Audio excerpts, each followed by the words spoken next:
ছিলেন তখন on duty emergency ওপিডিতে। তো উনি গতকাল নাইট ডিউটি ছিল। তো 11:30টার সময় তিনজন মানুষ তারা একটা পেশেন্টকে নিয়ে ইমার্জেন্সিতে। ওইখানে পেশেন্টের মাথায় কিছু ইনজুরি ছিল, ওইটা নিয়ে এসেছিল ডাক্তারবাবুর কাছে। ডাক্তারবাবু তখন রুগী দেখায় ব্যস্ত। এই সময় উনি রুগী বাড়িকে বলেন ড্রেসিং রুমে যাইবার জন্য, কিন্তু হঠাৎ করে ঠিক 11:30টায় এই সময়টার কাছাকাছি যে মিস্টার শ্যামল দাস এবং মিস্টার রঞ্জিত দাস এবং মিস্টার সন্দীপ দাস, ওনারা তিনজন মিলে ডাক্তারবাবুকে ফিজিক্যালি হ্যারাস করেন এবং চর মারেন। এদের মধ্যে দুইজন চর মারেন।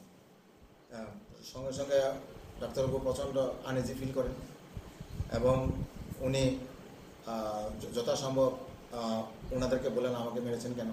ওনারা বললেন কি হয়েছে, কেন, কি হয়েছে তোমার, তুই তাই করে ডাক্তারবাবুকে স্ল্যাং ল্যাঙ্গুয়েজ ইউজ করেন এবং ফিজিক্যালি হ্যারাস করেন।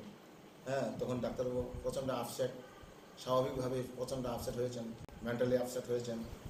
কিন্তু উনি রুগী দেখা বন্ধ করেননি।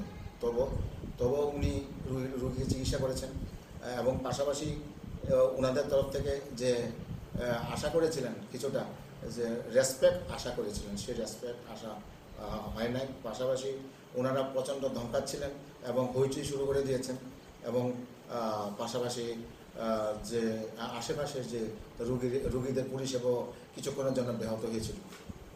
যার জন্য ডাক্তারবাবু তখন সবাইকে ডাকেন, সবাই আসেন এবং একজন ডাক্তার ওনাকে পরীক্ষা করেন এবং ওনাকে অ্যাডভাইস দেন যে উনি যে অসুস্থ, ওনাকে যে মারা হয়েছে মেডিকেল রিপোর্ট তৈরি করেন এবং ওনাকে মেডিসিন দিয়ে দেন।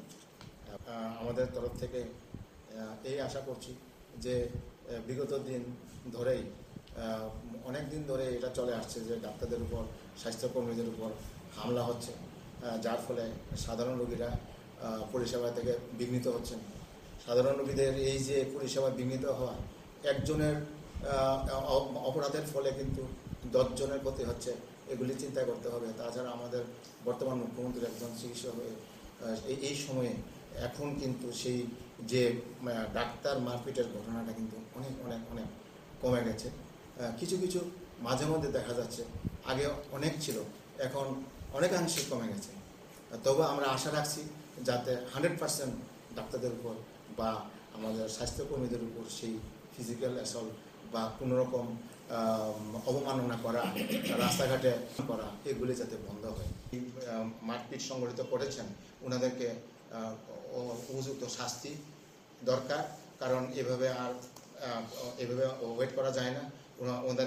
ওনাদেরকে একটা দৃষ্টান্তমূলক শাস্তি দাবি করছি আমরা, এবং যাতে ওনাদের দৃষ্টান্তমূলক শাস্তি দেখে যাতে অন্যান্যরা যাতে এরকম ধরনের কোনোরকম অসামাজিক কার্যকলাপ যাতে করতে না পারে, ডাক্তারদের উপর, স্বাস্থ্যকর্মীদের উপর যাতে কোনোরকমই ফিজিক্যাল টর্চার করতে না পারে, মেন্টাল টর্চার করতে না পারে, ওনাদের অ্যারেস্ট এবং ওনাদের যাতে জামিনেও যাতে তারা মুক্ত না হতে পারে।